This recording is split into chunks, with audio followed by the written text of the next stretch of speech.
Hey everybody, so I just wanted to make my first YouTube video about how I'm coping with GERD and Barrett's esophagus.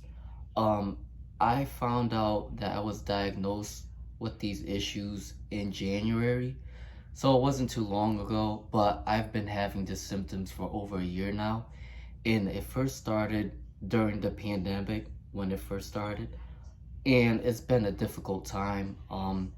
I just wanted to talk about the symptoms and kind of relate to other people. And like I've been scrolling through YouTube and stuff like that, and I feel that a lot of people is going through like GERD, gastro reflux disease, and like Barrett's esophagus during this time. I think it's really weird. I just think that because like you know how like when the pandemic start, people have a lot of time at their hands, so they kind of just like eat whatever they want to eat, drink whatever they want to eat. So that probably kind of mixed in with the reason why everyone's been getting gastro reflux disease. Well, I used to drink a lot of wine. I used to binge all the time on wine because I was going through a time of stress and loneliness. And I kind of turned towards wine. But to be honest, I don't even know if that's the reason why I got diagnosed with GERD and Barrett's esophagus, but that could be the reason why. I used to drink a lot of coffee. I used to drink it like 2 to 3 times a day. I know it's not good, but basically now what I've been doing to cope with GERD and Barrett's esophagus is I've been on a diet, so I don't really drink coffee anymore. I cut down alcohol out of my life. And what I've been doing now is just like drinking water, just been drinking Gatorade. I don't really touch stuff with juice anymore because like even with juice, it has a lot of sugar. And people with GERD, we can't really drink a lot of things with sugar. So when I look into like the juice and like look at the nutritional facts and stuff. So I don't even really drink juice because once I start drinking juice again, it'll upset my stomach. So I want to go on to what the symptoms is and what I've been having. And I know everyone's um symptoms is different. So I just want to talk about my symptoms and kind of relate to maybe what other people's going through and hopefully makes me feel better because I've been going through this for a year now and it's not even letting up. So anyways, so my symptoms are heavy upper abdomen. So just this top part right here is I always feel heavy even when I'm not eating, and like when I eat, that's when I feel it more heavier. I will feel a sternum pain. This goes on every day now. It's been going on every day ever since I got GERD.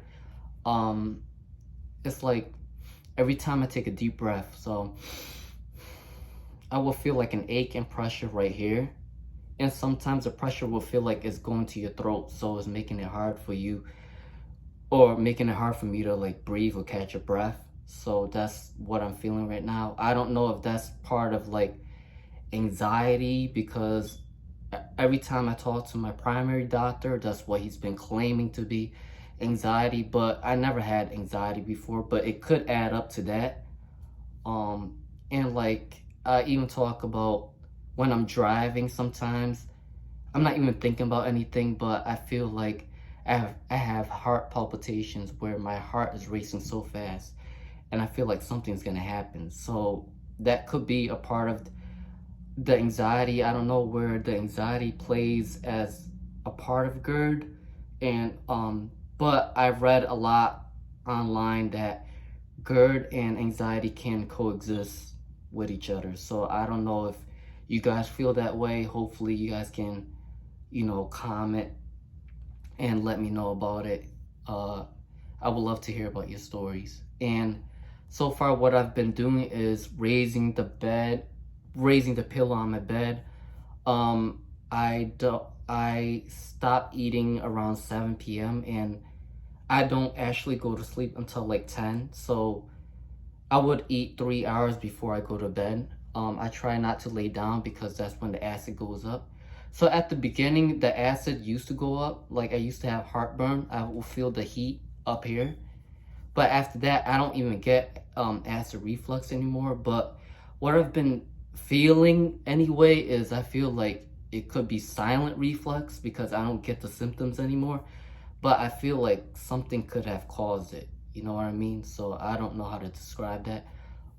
So I've been eating like a lot of vegetables and fruits. Um, I cut down on meat. I don't even really, I wouldn't go deep into like bacon or like, you know, beef. We're supposed to eat like lean chicken and possibly fish.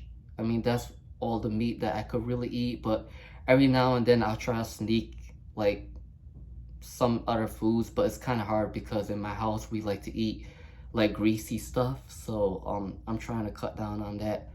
Also, you can't eat chocolate, and that's one of the hardest things to get rid of is eating chocolate. But I would have a little piece here and there, but I want to go all out because that can really mess up with the GERD symptoms and Barrett's esophagus.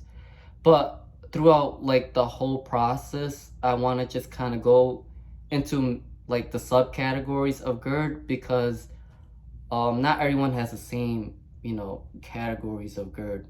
So what I've been diagnosed with in January was chronic gastritis, esophagitis, duodenitis. I don't know if I'm saying that right, but they're all chronic.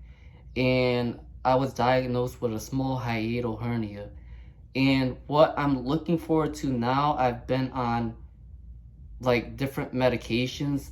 At first, I was on omeprazole, Prilosec, but they switched my thing to Nexium now because I was talking about my chest pains and they were thinking that maybe Nexium could have helped, but that hasn't helped me either. I feel like medicine have not been helping me at all, but it probably can help other people, but for me it hasn't helped.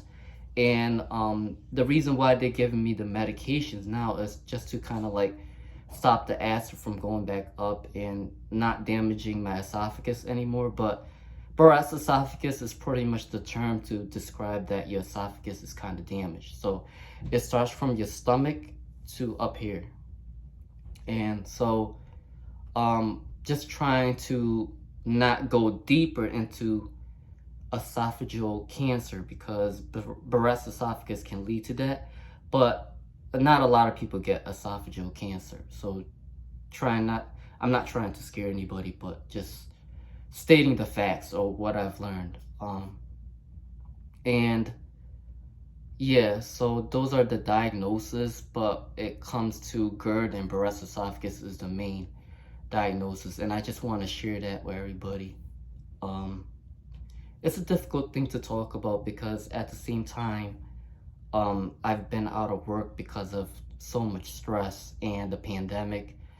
And now it's even harder for me to wear a mask when I have that sternum pain. I don't know if anyone else can relate, but basically here on my YouTube channel, I'm just going to talk about some of my stories and hopefully relate to other people. And yeah, and hopefully I kind of want to just talk about other things too, like about my life. And like my next video, I kind of want to talk about like how catching COVID can affect other people with other pre-existing conditions.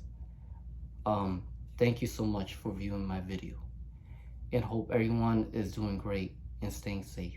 Thank you. Bye.